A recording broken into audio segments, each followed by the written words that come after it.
They have the right as Americans to be able to do their job without being attacked by mobs. You can't imagine how much pressure Secretary of Defense Pete Hegseth has been under for the last 3 weeks, yet he's been rock solid. Elizabeth Warren's questioning today was super obnoxious and hypothetical. Really annoying. Now check it out. Thank you, Mr. Chairman. So President Trump has deployed the National Guard and then the U.S. Marines to Los Angeles over the objections of state and local officials, saying that the troops are needed to support immigration detention operations that are being carried out by ICE. On Sunday night, the president threatened to deploy ICE agents to other cities around the country that he sees as, quote, the core of the Democrat power center, end quote, specifically mentioning Chicago and New York. Secretary Hegseth, if the president wanted to deploy Marines to Chicago and New York City like he did in Los Angeles, would you carry out that order even if the local governors and mayors objected?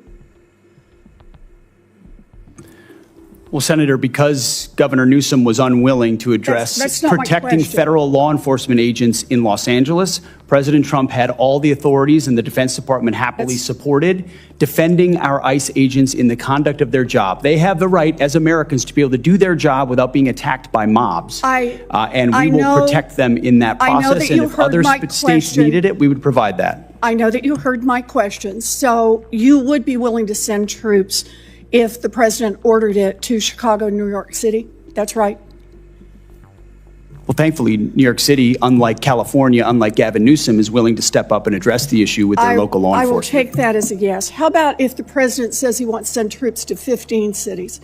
Would you be willing to do that?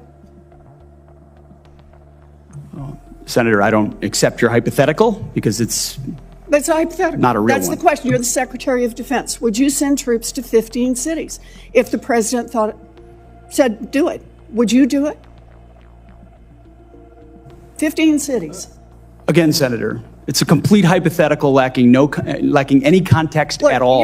You're the Secretary and I refuse of to Defense. box myself in based on You questioning can refuse, on a hypothetical. But you're here asking for $1 trillion, and I want to know how you're going to spend it.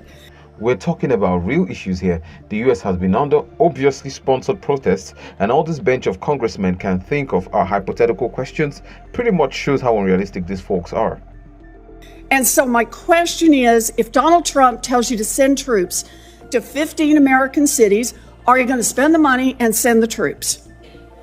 Thankfully, we're spending money on securing our southern border, a way the previous administration abandoned and allowed 21 million illegals to enter our country. So defending our homeland is a real serious priority under this administration, and we're doing it. I understand the question about defense. Secretary Hegseth, about 4,000 National Guard troops and 700 Marines have been sent to L.A. Is there a number of troops deployed to American cities over the objections of governors and mayors at which you would be concerned that we are undermining our national defense? Senator, we've spent 2 decades guarding other people's borders. We think at the Defense Department it's about time we shore up ours. So that's my question. Is there a number at which sending those troops to Los Angeles or Chicago or New York starts to undermine our ability to defend ourselves around the globe? Is there a number? Senator, we look at capabilities and readiness around the globe all the time, and we're quite satisfied with our capabilities to defend the homeland, and we'll provide more if and when it's necessary. So you are satisfied with our capabilities. Let me just ask, have you actually done the analysis and figured out how many troops you can deploy domestically before you start to undermine readiness around the world? Have you done that analysis? Yes, ma'am. Then would you let the rest of us in on it? We are the Senate Armed Services Committee, and you're here to ask for $1 trillion. What's the number? We've got contingencies and plans for any number of capabilities should governors be unable, as Gavin Newsom has been, to actually secure his own federal agents in their cities. How many troops can you deploy domestically before you start to cut into our readiness internationally? As I've said, previous administrations deployed our National Guard all around the globe in numbers have a far number, beyond but what we you're were capable just of not supporting. gonna tell So us. limited So let me contingencies ask you inside the one United more States to question. protect If federal the law Supreme enforcement is Court orders doable. you to Now, this is ridiculous. If other nations benefited from the military strength of the US, how could troops to some states in the US undermine the military's capability to defend themselves internationally? Now, here's the grouse.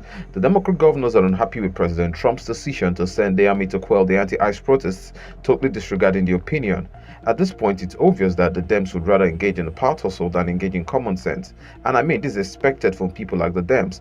Most of them, I wouldn't say all of them, but you can trust that, 90 to 95% of them are really very unrealistic with their expectations and whatever they believe in. Well, folks, I want to know what you all think in the comment section. Please do well to like this clip and turn on your post notification bell. Until our next clip, which is coming up very soon, please do well to keep staying sensible. Peace out, fam.